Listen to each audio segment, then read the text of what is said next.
Hey there, welcome to One Take, powered by backers. Right? No judging. Yeah. No judging. And the millennials are really changing that. Is charm. No. All success begins with desire. I feel like I'm on fire right now. OMG, baby, tell them. Cool. Hey there, welcome to One Take, powered by backers. I'm Justin Fox. I've got Adam Smith here with me. Adam, thank you very much for joining me. My pleasure. Awesome. So Adam Smith is with Tension. So I'll do a quick intro. You sent me a quick intro. I'll read it off here. Educated as a graphic designer, jumped into web design in the early 90s, picked up front-end development so you could stop seeing your design butchered, and back-end so I would stop hearing that things weren't possible to build. In the early 2000s, you jumped feet first into UX design as you felt it was the best way to align user needs and business objectives.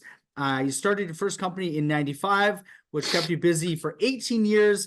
That did stints in-house at a major telco, followed by a big four consultancy. You've been able to work for a lot of telcos, financial, healthcare, education, and government institutions, which have been amazing. But by and far, the most enjoyable engagements you've always been with startups. So you currently are, I guess, founder and CEO of Tension, correct? Yeah. So, and is there anything I left out, aside from, superhero wears a cape at night or what? Yeah. Where do we, what did I leave out? I think that's it, man. Like, it's been a long journey. I've been doing it for about 30 some odd.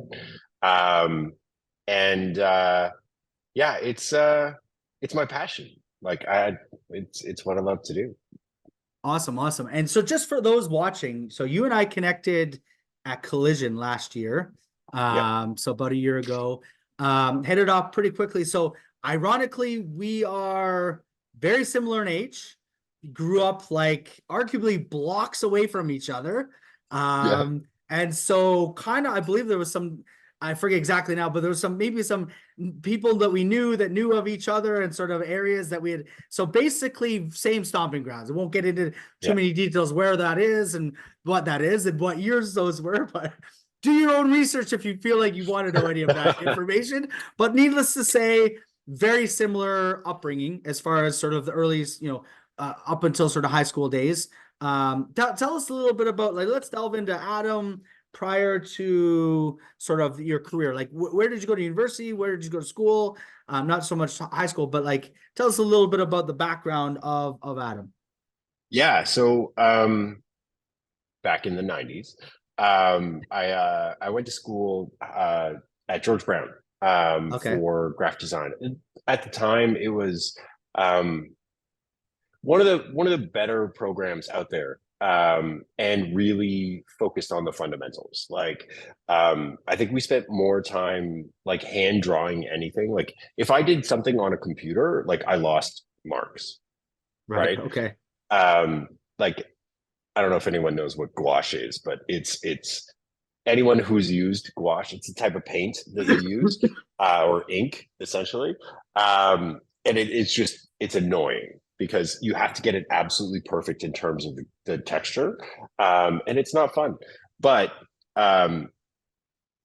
it taught me so much about the detail of every single element, whether it be a curve or a shape and contrast and relative positioning.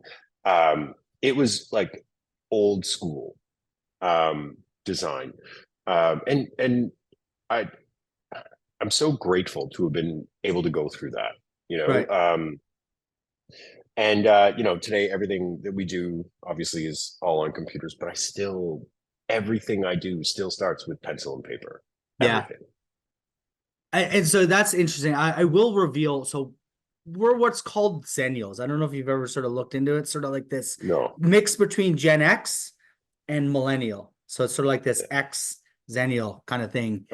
Sort of late 70s, early 80s kind of. And so and you just described it exactly. It's sort of, we were we're the generation that grew up analog, sort of like up until our sort of late teens, early 20s.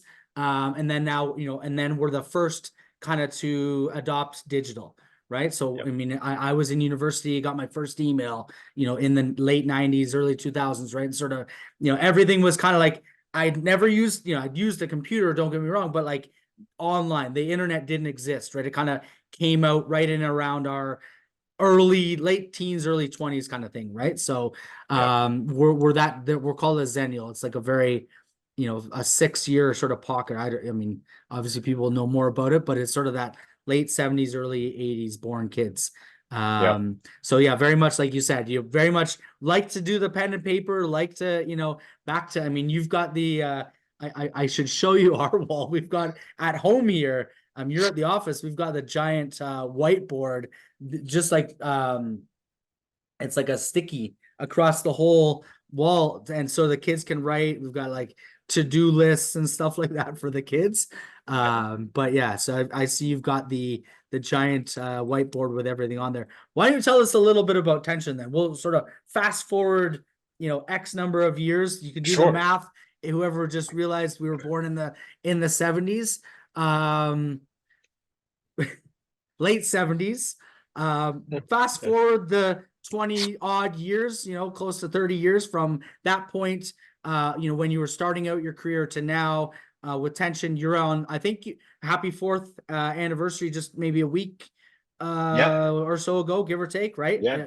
I saw some posts on LinkedIn, so happy anniversary. And I know we'll talk a little bit about the offering you have for that, but tell us a little bit about Tension and kind of what does Tension do? How do you guys do it, and why do you do it, I guess? Sure. So, when I went client side for a while, and I did so because I had children and running a company with newborns, not easy. I can tell you, I can attest to it. Yeah. Let's just say highly unsustainable. But I have memories of my 14-year-old son like sleeping with his head here while I'm working, kind of like this. And it wasn't a thing. But I went client side, worked at a large telco, then I went to a Big Four consulting. And honestly, I was just like, the things that these guys are doing, some of it is great, but like it's so overblown. Like, how do we bring this back to basics? And really tension started, and the name really reflects the tension between business, customer, and design, right? Like that's that trifecta, that Venn diagram, if you will, that we're trying to figure out. And we brought everything that we learned from my first company for 18 years and everything we learned from Big Four consulting in terms of process and rigor, and brought that all together. And we built that into our process. What we do today, we do really, really fast. And we do it really, really well. Oftentimes, maybe more than oftentimes, I would say every single client, when they start going through our process, even though they know what we're going for, a couple of weeks in, they're like, what are we doing? Why? And then by the end of the 5th week, they're like, oh, so now I get it. Come sort of full circle. They start to grasp it. Well, yeah, and we're trying to unveil things that most people don't necessarily think about. And yeah, we're designers, but oftentimes the work that we do actually changes business processes. It changes how they interact with their customers, how they operate their business, and the goals that they're going after. So we dive really, really deep into our clients and the market and the customers that they're addressing. We really we take it back to old school, like real design. Like you kind of have to be able to speak to the CEO of your client about their business at their level in order to be able to design for it. Otherwise, you're just doing pretty pixels and colors. And that's not what we're about. So we started Tension 4 years ago to really kind of address that niche and do it in a way that's accessible to startups. So, okay, so it's interesting. At the end of the intro, I said, enjoys working with startups, right? That kind of is your forte, I don't, or your where you see the passion of what you do. So why don't let's play, sort of, I'll play dumb for a second. Pretend I'm a entrepreneur who doesn't know what you do. I have an idea. Walk me through. I mean, obviously there's a lot more to it, but walk me through, like, superficially or high level. What does that look like? What does an engagement with tension look like? What are my sort of expected outcomes, maybe, or what am I coming in looking for, and how are you changing that? I mean, I'm asking a lot of questions, but I think you get what I'm saying. Just give like a very high level, like, here's kind of what we do and kind of what the outcome is for a lot of our clients in a terms that sort of the average entrepreneur would understand, not the design world kind of thing. Right. Speak to me like I'm an idiot, which I often am. We were joking on LinkedIn, often referred to as, but thankfully you said maybe not. But yes, it is what it is. I have very thick skin. Don't worry. Justin, I can't even agree to that. We've had enough conversations for me to know that you're really smart. But what I will say is, like, we don't focus on the design. It's not about design. Design is the outcome. What we do is find the problems that are worth solving, whether you have a product in market or whether you do not yet. Our focus is identifying what those problems are that you as a business are trying to solve, prioritizing them, and then looking at the solutions that are actually going to address them. Design is flourish. It's window dressing. And please forgive me, I am not downplaying design. This is my life. Like, everything about design is my life. But in order to be able to do design effectively, like, we have to understand your business as much as the business does itself, if not better, often. And like, we do that by digging in. Like, the first thing we always do with every single client is dive into the business purpose, which is a workshop that we've developed specifically to start to understand, why the hell did you start this company? What do you think you're solving, and what are you trying to address? What is your purpose for being? What is your value proposition? And who do you believe your customers are?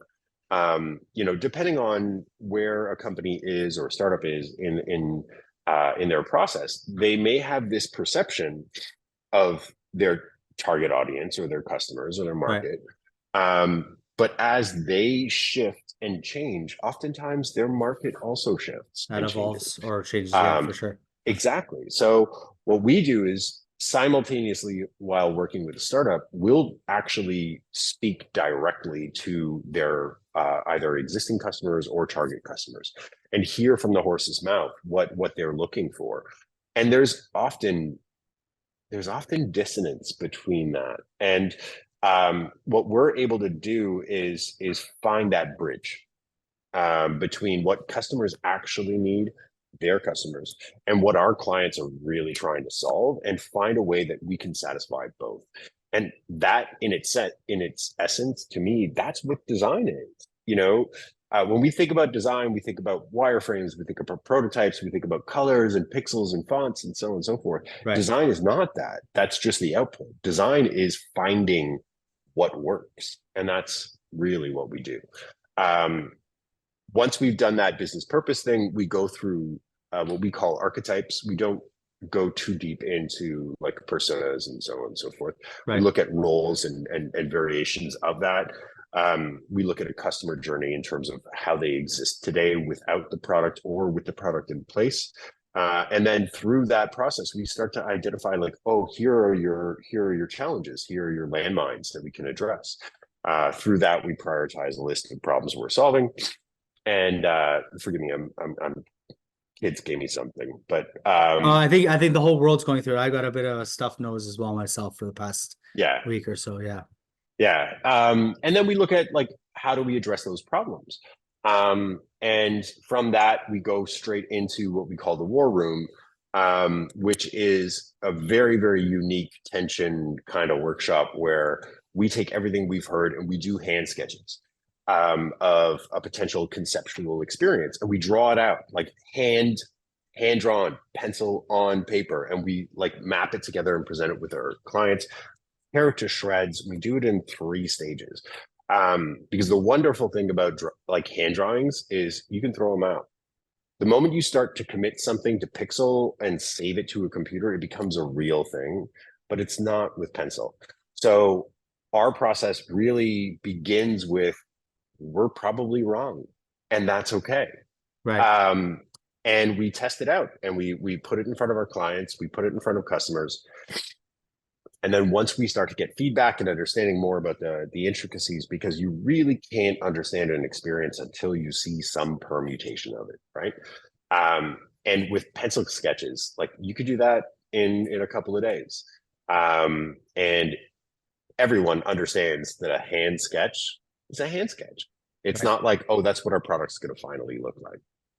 Sort of it's not so- written in stone, right? It's put it in pencil, right? Like let's pencil it in is kind of the terminology, right? 100%. It's erasable, 100%. right? If we all go back to, I don't know who watching this remembers pencils and erasers, but yeah, anyways, that's, yeah, I think they still use them to some extent now. I think my kids I would do, but imagine. Yeah. I hope so. I'm joking, but yeah, exactly. Yeah. So it's, I envision too, like I was thinking, I see this is kind of a different design, but you see them sketch out the cars, right? The shape of the car, and kind of like, Yeah. I always envision that sort of in there, designing all the parts. Oh, I just froze there. But yeah. But yeah, sort of that, sketching it out, kind of like you said, back to the pen and paper days, back to your George Brown days, right? Where sort of sketch it out. But I mean, different context, but same sort of idea, right? Yeah, 100%. And like clients can jump in, and they have so much feedback because it's now a representation of the things that we've been talking about. Right. But it's also not real, right? So at that point, they're not worried about egos. They're not worried about like if we feel protectionist over something. They're like, that doesn't work, and we're like, Right. Amazing. And when somebody says, like a client tells us that something doesn't work, or one of their customers tells us something doesn't work, it's not like, oh, we missed the boat. It's like, oh my God, we just figured out something, right? Like here's an opportunity to really solve a problem. So it's a very, very different approach. Generally after that, we go through like a 7-week prototyping project where we'll throw things into a very detailed interactive prototype that operates as if the real software was built, and work with their customers again and test, validate, get feedback every single week. We're not looking for like academic level results here. Like we're not trying to say at the end of these 7 weeks, these are the things that worked and these are the things that didn't. We're trying to solve problems as we go. Right. And generally by the end of that 7 weeks, obviously some projects are more complex than others, but generally by the end of that 7 weeks, we're ready to start dev ready design. And at that point, we start creating the visual, the UI, and then we do a nice warm handoff to either one of our dev partners or our clients' internal teams, depending on how it works. And then we sort of stick through until QA. So we're making sure that whatever we came up with our clients, with their customers, is actually built, going to market. Yeah. Right. Or something, some very close variation thereof, or as close. There's always as close, compromise. Yeah. As close to it as possible. So I guess, stupid question maybe, do you do the dev, or that you sort of hand that off? They have devs in-house, or you're doing purely the design front end, or is it kind of, it depends on the situation? It's situational. Right. Generally, like for tension, we would much prefer focusing on the strategy, the design, and the user experience. Sometimes if clients are in a bit of a lurch, or they don't have available devs in-house, or what have you. Yeah, we'll step up and do some stuff. We have a client right now where I'm building a React proof of concept for them, and it wasn't on the project plan, but it out of customer need. Yeah, we'll step up and do it when we have to. Right. But I mean, like you said, like I've been developing since '95. I don't want to do it much anymore. But when I have to, we obviously step up and take care of it. Cool. So, okay. So let's sort of transition into what you're offering as your Yeah. 4-year anniversary, birthday, whatever you want to call it. So I'll just read the post and you can kind of touch on it. So the post I saw that I sort of shared to my group was giving back to the startup community with one no-cost strategy through dev-ready design engagement. So you're taking on applications, and you're going to provide one lucky winner. I assume that's kind of the context with what I just said, right? Design, strategy through dev-ready design engagement, right? So with tension. So tell us what, like, if I was looking to submit or one of our clients were looking to submit and they wanted to build something out, what would that entail? What would that look like? So right out of the gate, from an application standpoint, just tell us about your business. Right. We do have a focus on AI-based companies or spatial computing. Right. And there's 2 reasons for that. One, we've been doing AI for quite a while at Tension. Before it became the popular, the most popular buzzword in the world kind of thing, or? I would say that probably one of our first 3 projects was AI based. Okay. So over the past 4 years. Okay. So Yeah. you've been at it for at least 4 years, which is 3 years ahead of the buzz, but yeah. Yeah. I mean, at that point, I think probably what we were working with was called AI. It was probably a little bit more on the machine learning side. Right. Yeah. But we've continued to build out that skill set and working with our clients to figure out how do you do AI as opposed to just slapping a chatbot on something, Right.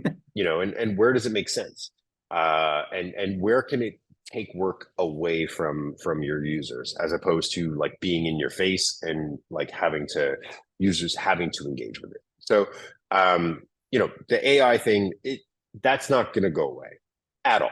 No. And spatial computing is, AR has been something that's been, how do I put this? It's been the most exciting thing for me for probably 7 years. Really? Yeah. Way back, probably 5-6 years ago, I wrote a series of Medium articles and gave a bunch of presentations internally to one of the big 4 consultancies that I worked at about the value of AR and how it changes the game. When you think about computer interfaces, we're all used to these 2D UIs, yeah? But one of the first attempts at trying to create visualizations on a computer actually had a headset. It was actually so heavy that it had to be chained to the ceiling. So it doesn't snap their neck or? Right. Yeah. But it was such a strange conception at the time to try and take a 3D world of data and information and concepts and try to move that to this 2-dimensional data model. That the first way that they tried to do it was, well, it's got to be 3D, obviously, right. because that's the way humans understand things. Obviously, the technology, the horsepower wasn't there. Right. But we are now. We're there now. Like we've got the Meta, we've got like Magic Leap, which has somehow still alive. And we've got the Vision Pro, which is like insanely expensive, but kind of magical. Not available in Canada either. I actually I went a week or so ago, went into the Apple store just to see what it looked like. They're not available here. So not yet, but we will likely get it in the next round. I'm not sure when that will be, but it's probably like the iPhone. Like, you remember the first iPhone came out, wasn't available in Canada. It didn't become available in Canada until the 3G, like second version. So we're probably going to get a better one anyway. Iteration 2 or whatever. Yeah. But that, like, those two things, AI and spatial, to me, like, that's the future of how, like, humans will interact with computers and information systems. So if we can find a really, interesting and exciting company that we can support on their journey to going to market and help them become more successful through our work, then that's our way of giving back and really being a part of where we're going computing wise. It's interesting. We should, I mean, I don't know how much I want to throw it on here, but so and this is supposed to be one take it live and no holds barred, but I mean, I have some ideas too outside of sort of the backdrop, but it's interesting you mentioned AR because everyone always talks about VR, and myself included. I always used to think AR was the way. Like, I was like, no one wants to be fully immersed. Like, the augmented aspect of, like, it's part of, like, I can still be, I don't know if you should be driving with your Vision Pro, or I've seen people do it on videos, but like, you can still live and interact with arguably the real world with AR and have sort of that augmentation where you can be doing different things sort of virtual, and however that works and plays out, longer term. I'm sure the applications will become far more extensive than they are right now.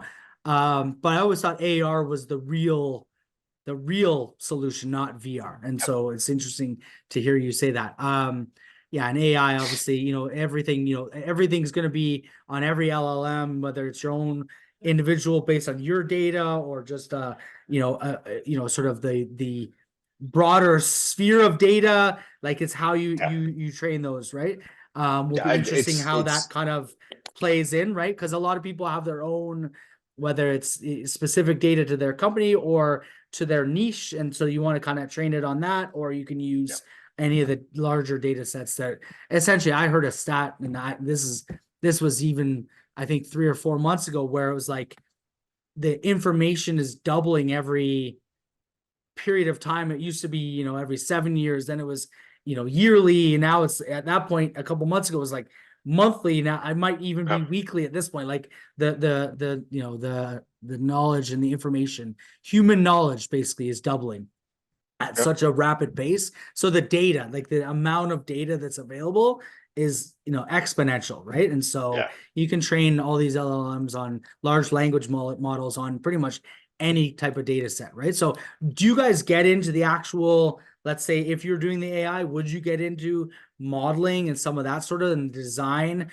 of the data structure and like that you're going to be using? Would that be part of it a little bit conceptually? Conceptually, yeah. So we'll talk about, like, how models should transform, right?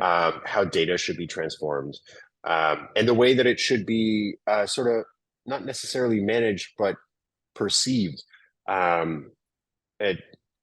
But no, I'm not smart enough to write the math for it. Well, you could, but there's people on your team. I'm sure you could bring in like some data scientists, right? That can start to do that. But there are existing LLMs out there that you can use, that you can tap into. I mean, 100%. ChatGPT is arguably an open source LLM that you can tap into, right? And there's others like it as well, right? So, and then obviously, I don't know if people realize this, but when you use it, the data that you're inputting is actually becoming part of the larger data. It's like a data collection while it's being used collection, right? I don't know if I said that right, but it's sort of like your usage is actually the data that's being added on as part of the additional information, right? So, and that's the challenge with general LLMs, right?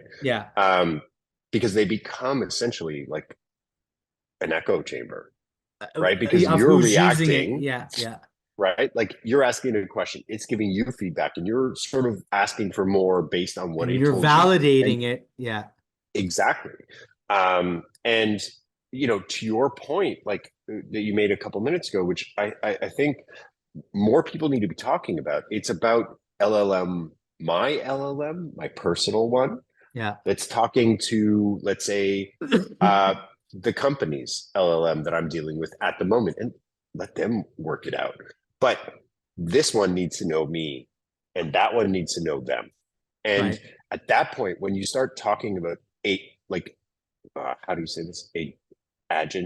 Agentative, agent-based. Let's go with that. It's a lot Okay. easier. Okay. But agent-based LLMs that communicate with each other, that's where this starts to make a lot of sense and a lot of value, right?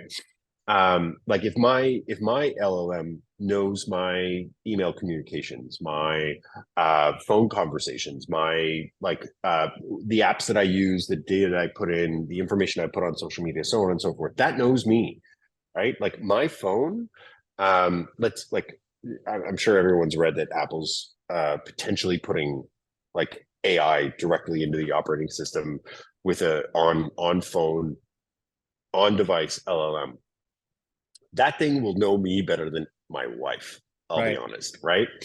And if that can speak to let's say a telco or a bank on my behalf and have those communications, then I mean, there's so much there, but it has to be separate. It's not about a general intelligence, it's about specific intelligence. In the same way that it's like when you hire somebody, you don't want somebody who knows a little bit about everything. You want somebody who knows exactly what you hired them for really, really well. Right.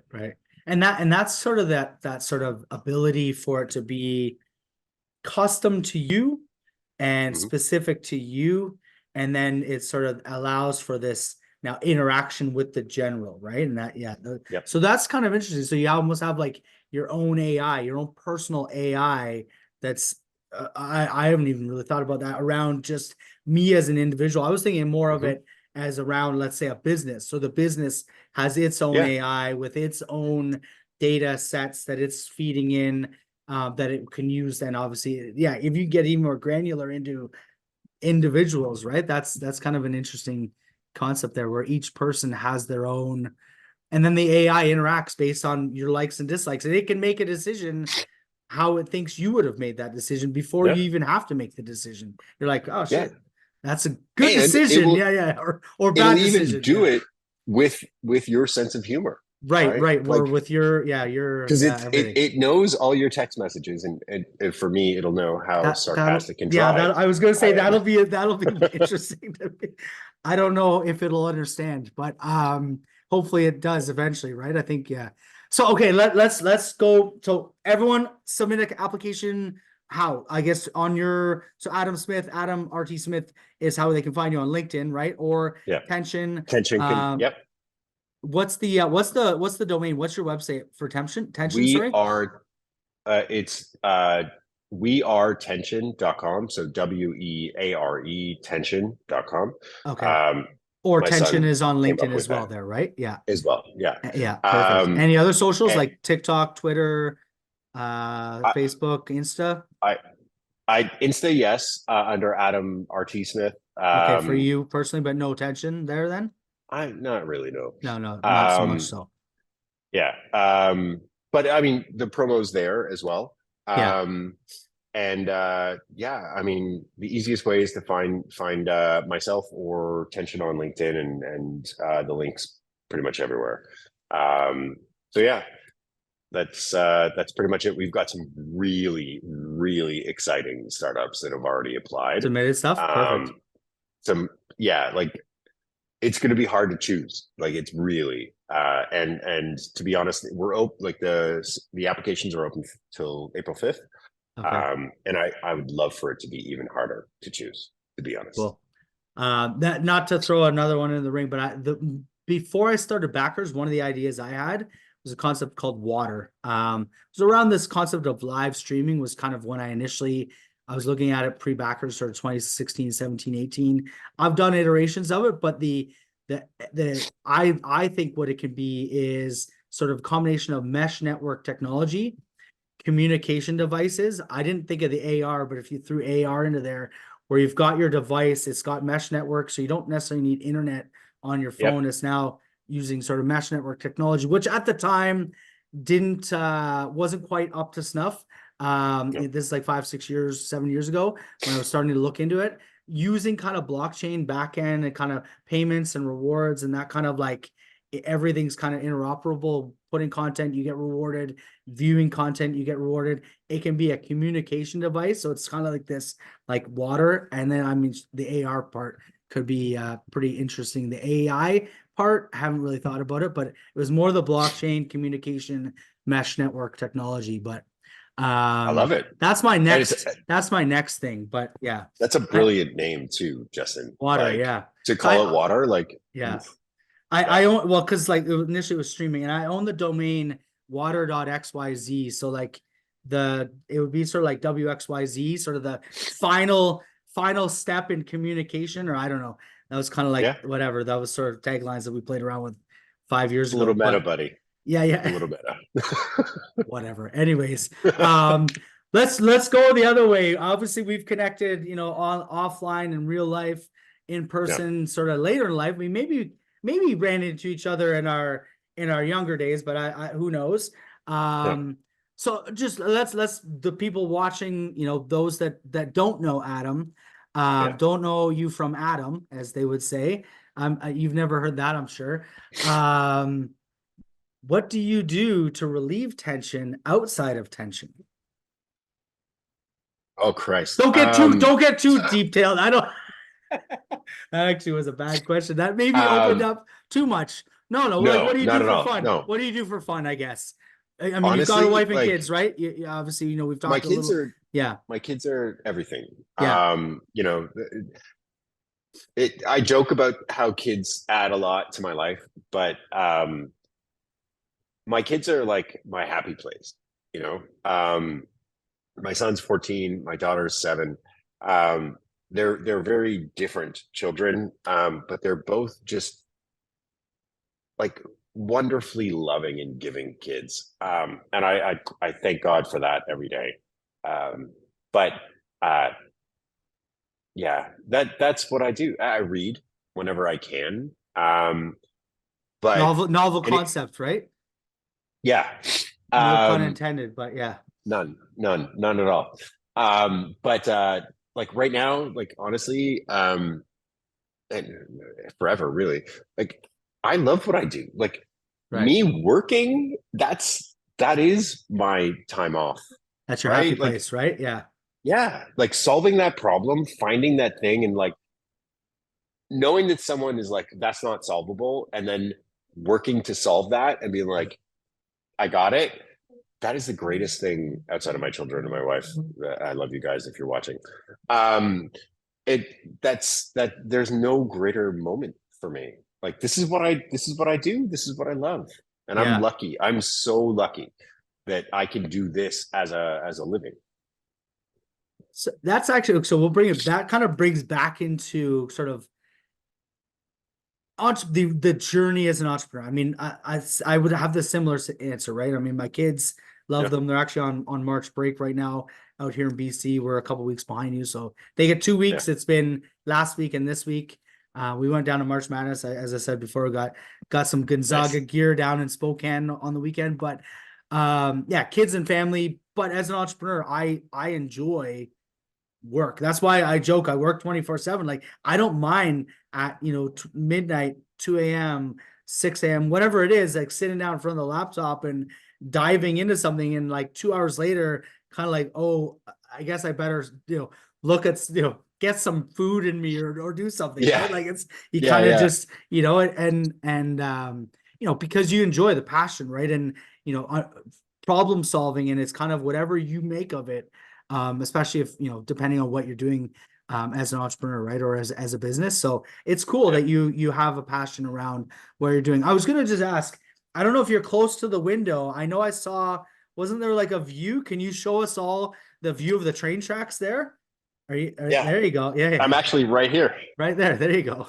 So I mean, having that kind of like environment, from a creative perspective, and just sort of, and you've got the big whiteboard, and sort of being able to like step there and have that almost as a home away from home and place to go and do things and build things and Yeah. be creative, it's got to be pretty cool as well. So It's essential. It's essential, man. Like, I think the creative work, the product strategy work that we do, like, most of my team is in the office every day. Right.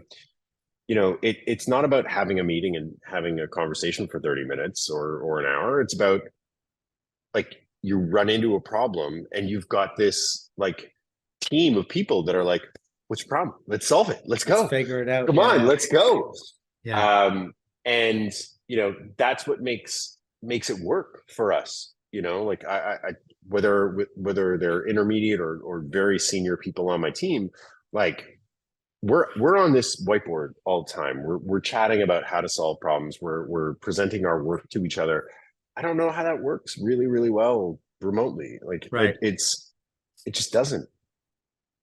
I mean, there are apps that would argue that you can be done like a Miro and stuff like that. But I agree, the in-person kind of like face-to-face is definitely key. Let's I'm gonna ask you a question. This is Sure. just sort of thought came to mind, like you mentioned sort of in office. What is your take on kind of the way the world has evolved? I mean, obviously COVID kind of put a hard stop in everyone's in office journey, right? But Yeah. now companies are starting to say come back. Like, what's your take on that? I mean, you kind of gave your take a little bit, but Yeah, expand on it's it not maybe. a popular one. Yeah. Yeah, Um, you're like in person is needed kind of thing, or I really do believe that it depends on the role. right. And it depends on potentially even the industry, but from a design standpoint, from where your job is to solve problems every second of the day. And let's be honest, no one can solve problems alone.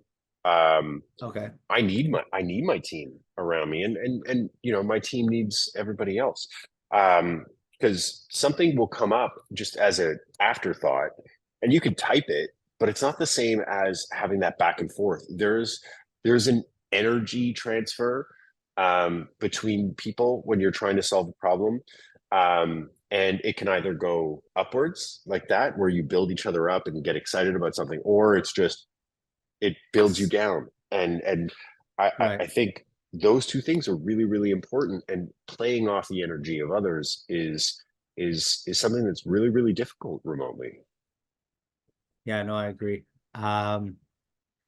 So what would you recommend for, so I mean, let's touch on real world issues, startups that are starting 2024, right? Or founders that are, the world's kind of in a bit of chaos right now.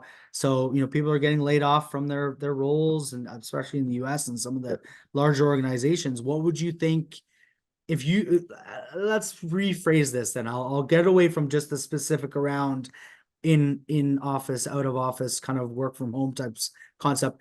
What would be some of the maybe recommendations or kind of thoughts or ideas that you would impart on a new founder around starting up? Whether it's getting an office, not getting office, that's probably or how to construct a team, how to maybe figure or think through their idea.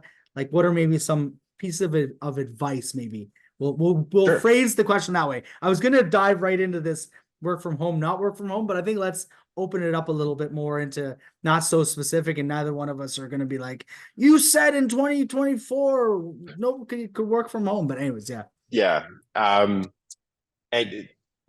okay, so first things first. Advice, simple advice. Yeah.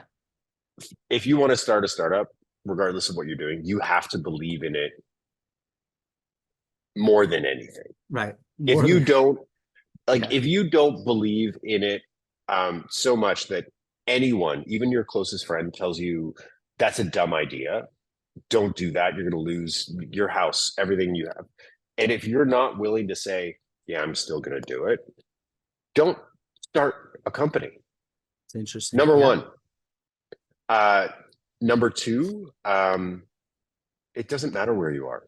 If you have that level of belief, and if you're willing to sacrifice money, revenue, finances, social life, potentially your relationship with your family, friends, if you're willing to do that, it really doesn't matter. We've all heard about startups that started in a garage, right? An official office doesn't really matter, but if it's you and a co-founder, or you and a couple of people on your team against the world, you damn well better be together. Yeah, physically in person. You have to. Like, Yeah. you have to. It's you against the entire world, everywhere. Like, you're by creating a startup, essentially what you're doing is announcing war on a particular market, right? That's And a good way of putting it, because they're all the incumbents. They're Yeah. there, right? You're like, hey, Yeah. we're a new country. We're declaring war on the rest of you, right? And Right. we want independence from the rest of you, and we're gonna Yeah. change the status quo. Yeah, it's war. Oh, and we're gonna take some of your Yeah, land, yeah, we're gonna and we're gonna take take a your little bit of exactly. your people, Yeah, and exactly, some right? of your money. Like, Yeah, it's war. Yeah, It's yeah, war. it's an interesting way of looking at it, for sure. Yeah, it's like, I mean, hopefully no one dies in No, the yeah, there's process. no we're not physically picking up arms and going to the battlefield, Yeah. but theoretically it's I mean, I joke with my kids, the game Risk, right?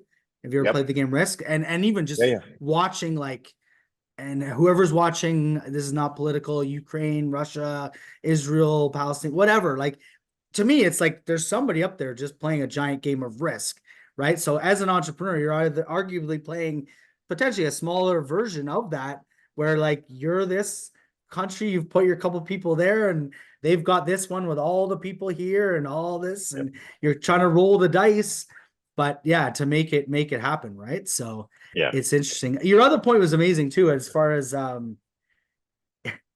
if you don't have the conviction to, withstand even your best friend or your relative, I mean, maybe the idea, sure, be open to kind of like change, like evolving 100%. the idea, but the fact that you're going to start a business and go out on your own, if you're not ready to, withstand losing some money, losing a lot, right? And sacrificing a lot of time, energy, effort, to at least in the early days. Yes, Yep.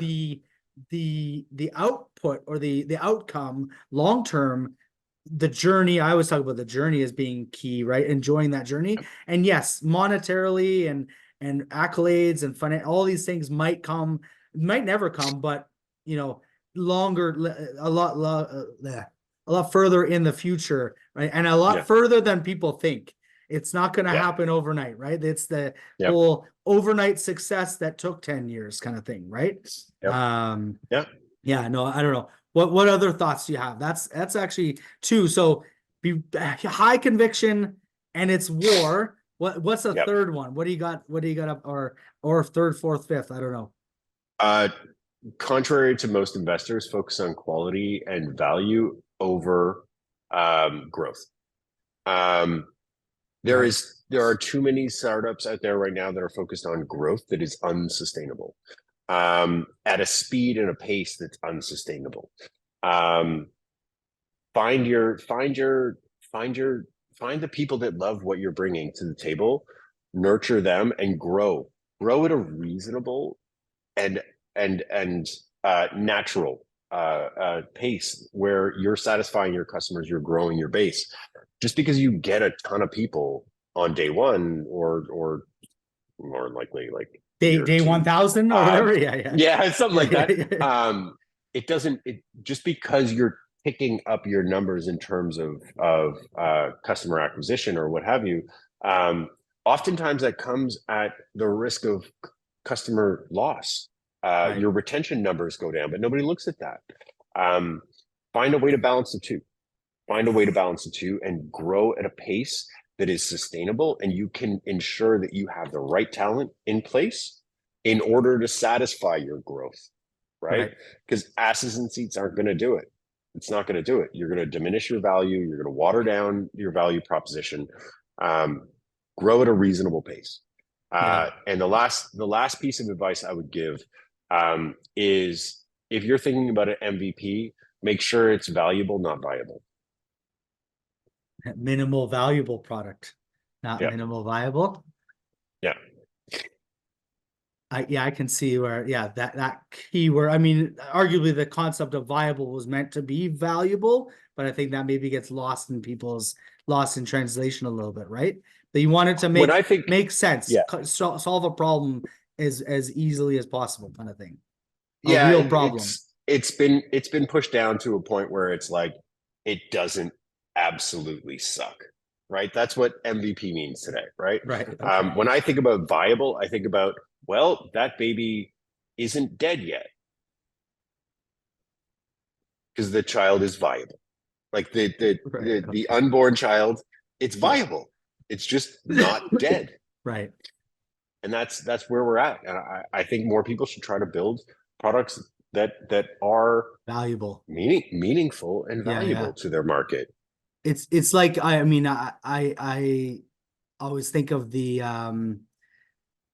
quote. I don't know if it's a quote, whatever, and I might misquote it. I do that a lot, but whatever. It's something along the lines of Henry Ford said, if I asked people what they wanted, it'd be more horses.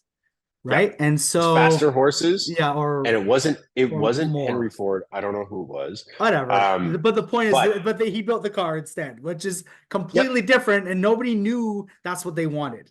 But it solved all these things, so it had tremendous more value than just more horses and whatever, right? And bigger wheels and a bigger carriage or whatever, right? That's the innovation dilemma, right? Right. You'll say, here's this great idea, right? And people that are, they're looking at the numbers and whatever, like, well, no one told me that they wanted that. I'm like, right.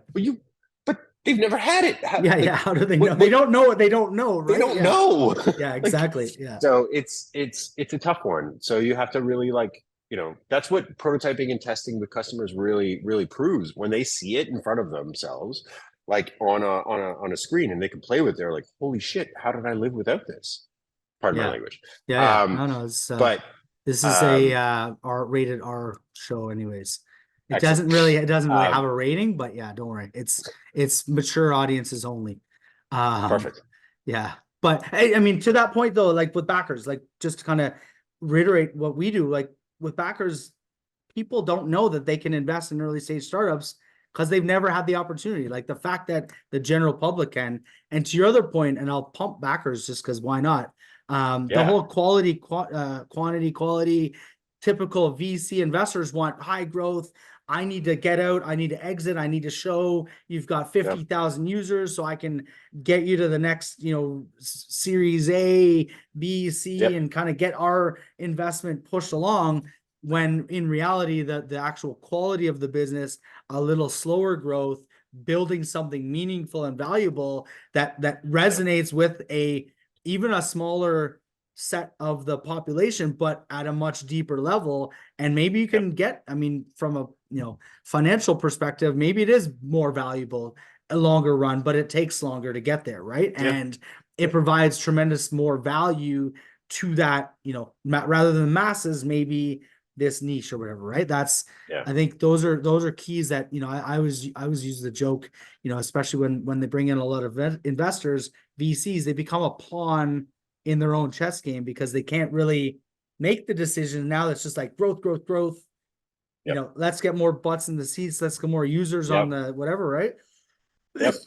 At the cost of quality and sort of value, right? So, but I'm sorry to interrupt. I have to go pick up my daughter. You gotta bounce? No worries. I know it's time. So why don't we wrap this up? Adam, I really appreciate you joining me. I'll be in town couple of months, so we'll definitely have to connect. 100%. Everyone else that is a founder, startup, check them out online. I'm Justin Fox. This is One Take powered by backers. Adam Smith. Thank you very much. Cheers, and we out. Hey there, welcome to One Take, powered by backers. Right? No judging. No judging. The millennials are really changing that. Is charm. No. All success begins with desire. I feel like I'm on fire right now. OMG,